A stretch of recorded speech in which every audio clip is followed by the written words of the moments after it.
ఇకపై మీకు ఇష్టమైన ఫేవరెట్ సీరియల్స్ యొక్క ఫుల్ ఎపిసోడ్స్ యూట్యూబ్లో అందుబాటులో ఉండవు. కేవలం సన్నెక్స్లో మాత్రమే ఫ్రీగా చూడొచ్చు. కోమలి ఇప్పుడు ఎక్కడుంటుంది? డాక్టర్ గారు, మీరు ఇలా మాట్లాడుతుంటే కోమలికి ఏమైందోనని భయంగా ఉంది. తన ప్రాణాలకేం ప్రమాదం లేదు కదా? ప్రాణాలకు ఎటువంటి ఆపద లేదు. అసలు ఇవి డెలివరీ పెయిన్సే కాదు.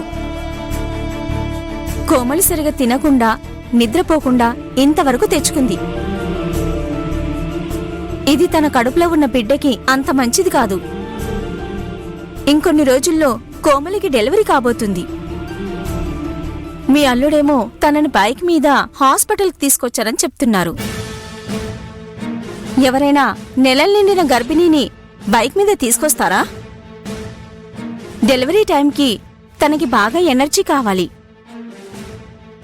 అలా లేకపోతే తల్లి బిడ్డలకి క్షేమం కాదు.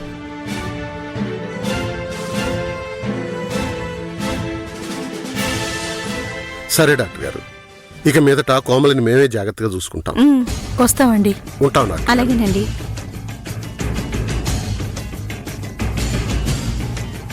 డాక్టర్ గారు అలా అంటున్నారు.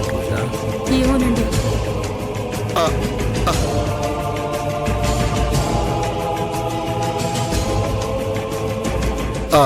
అల్లుడు గారు, మీరు కూర్చోండి. ఏమైంది అల్లుడు గారు? కోమలి సరిగ్గా తినట్లేదా, నిద్రపోవట్లేదా అని డాక్టర్ గారు అడుగుతున్నారు. అసలేం జరుగుతుంది? కోమలి సంపంగిని ఇంటికి తీసుకొచ్చినప్పటి నుంచి ఇదే పరిస్థితి. సంపంగి మీదున్న కోపాన్ని రేవతి వదిన మల్లిక కోమలి మీద చూపిస్తున్నారు. కొద్ది రోజుల నుంచి కోమలి మనశ్శాంతిగానే లేదు. ఈ మాట ఇప్పుడు చెప్తున్నారేంటి అల్లుడు గారు? నాకు ముందుగానే చెప్పుంటే పిల్లివారింటికి వచ్చి అందరితో అన్ని వివరాలు మాట్లాడి ఏ గొడవ లేకుండా చేసుండేవాడిని కదా. అది సరే, కోమలిని బైక్ మీద తీసుకురావడం ఏంటి అల్లుడు గారు? మాకు ఫోన్ చేసి చెప్తే మీ కారు తీసుకొచ్చేవాళ్ళం కదా. కోమలి కడుపు నొప్పితో ఏడుస్తుంటే ఏం చేయాలో నాకు అర్థం కాలేదత్తయ్య. విజయలక్ష్మి అత్తయ్య అనుభవం కలిగిన వారు కదా అని కోమలి గురించి ఆవిడతో చెప్పాను. ఆవిడేమంది? అదంతా కోమలి డ్రామా అని కొట్టిపారేసింది. పోనీ రేవతి వదిన్ని కోమలి వదిన్ని పిలవమనన్నాను. కోమలికి వైద్యం చేయడానికి వాళ్ళేమన్నా డాక్టర్లా అని వెటకారంగా మాట్లాడింది. ఆ టైంలో ఏం చేయాలో నాకు అర్థం కాలేదు. అన్నయ్యలెవరూ ఇంట్లో లేరు. ఆ కంగారులో బైక్ మీద తీసుకొచ్చేశాను అత్తయ్య. పెళ్లివారిల్లు ఇదివరకట్లాగా లేదత్తయ్య. చాలా మారిపోయింది. ఒక నవ్వు లేదు, ఒక సంతోషం లేదు, ఒక ఆనందం లేదు. మారిపోయింది అత్తయ్య. అంతా తారుమారైపోయింది. అల్లుడు గారు, మీరు ఏడవకండి. ఇదిగో అల్లుడు గారు, నేనిప్పుడే చెప్తున్నాను, ఈ పరిస్థితుల్లో కోమలిని పిల్లివారింటికి పంపించేదే లేదు. మా ఇంటికి తీసుకెళ్తాం. ప్రసవం అయ్యేదాకా తన మాతోనే ఉంటుంది. లేకపోతే ముందు ముందు తల్లి బిడ్డ ఇద్దరు ప్రాణాలకి ప్రమాదమని డాక్టర్ గారు చెప్తున్నారు. ఏమండి, మీరు వెళ్లి సంపంగిని తీసుకొచ్చేయండి. ఇక మీదట తను పిల్లివారింట్లో ఉండవలసిన అవసరమే లేదు. నువ్వు బాగానే చెప్తావు, కానీ నీ చిన్న కూతుర్ని నీ పెద్ద కూతురు ఇంటికి ఎలా రానిస్తుంది? ఉమ్మడి కుటుంబం, నిండు కుటుంబం, పన్నంటి కాపురం అని సెంటిమెంట్ డైలాగులు చెప్పి నీ కూతుర్ని రానికుండా ఆపుతుంది. ఇక మీదట కోమలి ఏం చెప్పినా వినేదే లేదు. అవసరమైతే తిట్టి 2 కొట్టైనా సరే మన ఇంటికి తీసుకెళ్తాను. నాకంత పిచ్చ కోపం వచ్చేస్తుంది.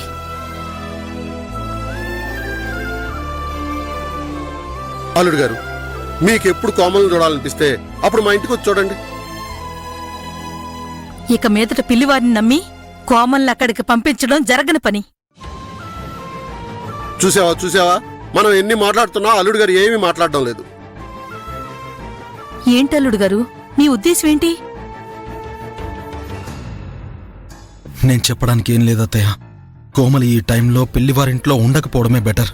ఇంకేంటి, అల్లుడు గారే పచ్చ జెండా ఊపారు. ఇక్కడి నుంచి నేరుగా మన ఇంటికే తీసుకెళ్లిపోదాం. ప్రసవం అయ్యాక తల్లి బిడ్డ బాగున్నారు, ఇంకేం ప్రాబ్లం లేదు అనుకున్నప్పుడు పిల్లివారింటికి పంపిద్దాం. కోమలి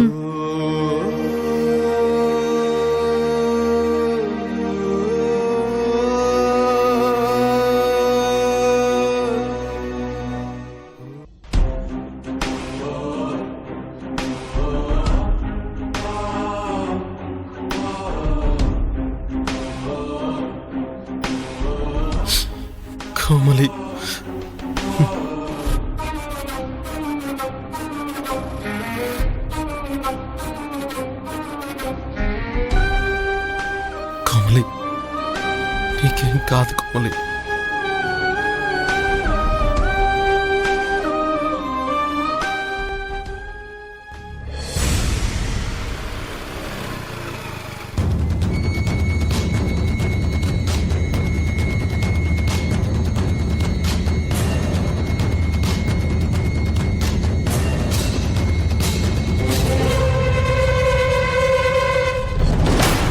రేవతి, ఇంట్లో కడుపుతో ఉన్న ఆడపిల్ల కడుపు నొప్పని విలవిల్లాడుతుంటే ఒకరికి నలుగురు ఆడోళ్ళుండి ఏం పట్టనట్టు ప్రవర్తిస్తారా?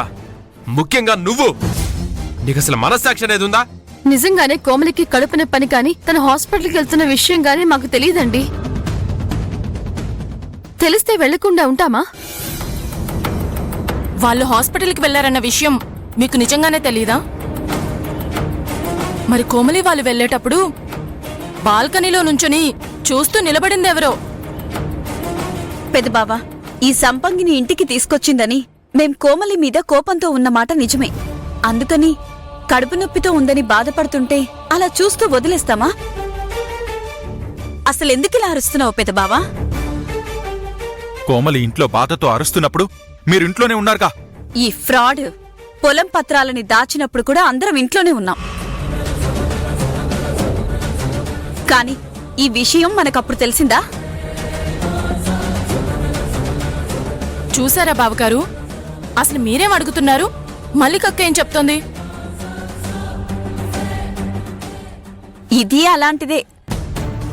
అందరం ఇంట్లోనే ఉంటాం, కాని విషయం ఏంటో తెలియకుండా ఎవరు మాత్రం ఏం చేయగలం? ఇప్పుడు గతాన్ని తవ్వుతావెందుకు? తవ్వక మా నాన్న చనిపోయింది నీ వల్ల కాదా? సంపంగి, యు కీప్ క్వైట్. నువ్వేం మాట్లాడకు. మేమింట్లోనే ఉన్నాం. మాతో కోమలి గాని సురేష్ గాని ఒక్క మాట కూడా చెప్పలేదు. సురేష్ ఎప్పుడూ అబద్ధం చెప్పడు. అది కూడా చెప్పని విషయం చెప్పనని అసలు చెప్పడు. అత్తయ్య, మీరు కూడా ఇంట్లోనే ఉన్నారు కదా, మీకు కూడా ఈ విషయం తెలీదా?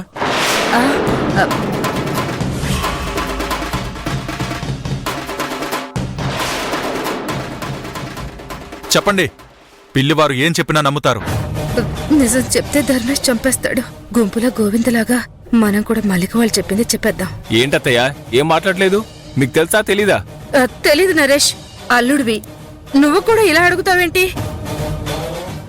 తెలిస్తే చూస్తూ ఉంటానా నేను? ఇంతకు ముందు కోమలికి కడుపులో నొప్పున్నప్పుడు నీ మీద కోపంతో నేనొచ్చినా కోమలికి కడుపు మీద నూనె రాసి వైద్యం చేశానా లేదా? వదినా, delivery pain is very pain, you know. ఇంట్లో కడుపుతో ఉన్న పిల్ల నొప్పితో బాధపడుతూ ఉంటేనే ఎవరు పట్టించుకోనప్పుడు నువ్వు ఆంగ్లంలో మాట్లాడితే పట్టించుకుంటారా? మల్లిక, ఏంటిదంతా? అయ్యో బాబా,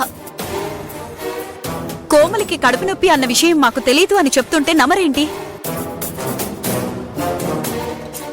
సరే, మమ్మల్ని బాల్కనీలో చూశారు. పోనీ కనీసం వెళ్ళేటప్పుడు హాస్పిటల్కి వెళ్తున్నామని చెప్పొచ్చు కదా. చెప్పకుండా వెళ్ళిపోయారు. అలాంటప్పుడు వాళ్ళు హాస్పిటల్కి వెళ్తున్నారన్న విషయం మాకెలా తెలుస్తుంది? చెప్పినా కూడా మేము తోడు వెళ్ళకపోతే అది మా తప్పవుతుంది. కాబట్టి నిజం తెలుసుకుని మాట్లాడితే బావుంటుంది. సరే, జరిగిందేదో జరిగిపోయింది. ఇక దీని గురించి వాదన ఆపేయండి. వీళ్ళతో మాట్లాడరా. దేవుడి దగ్గర అమ్మవారి కుంకుమ ఉంది, వెళ్ళి తీసుకురా, హాస్పిటల్కి వెళ్దాం. అలాగే అన్నయ్య.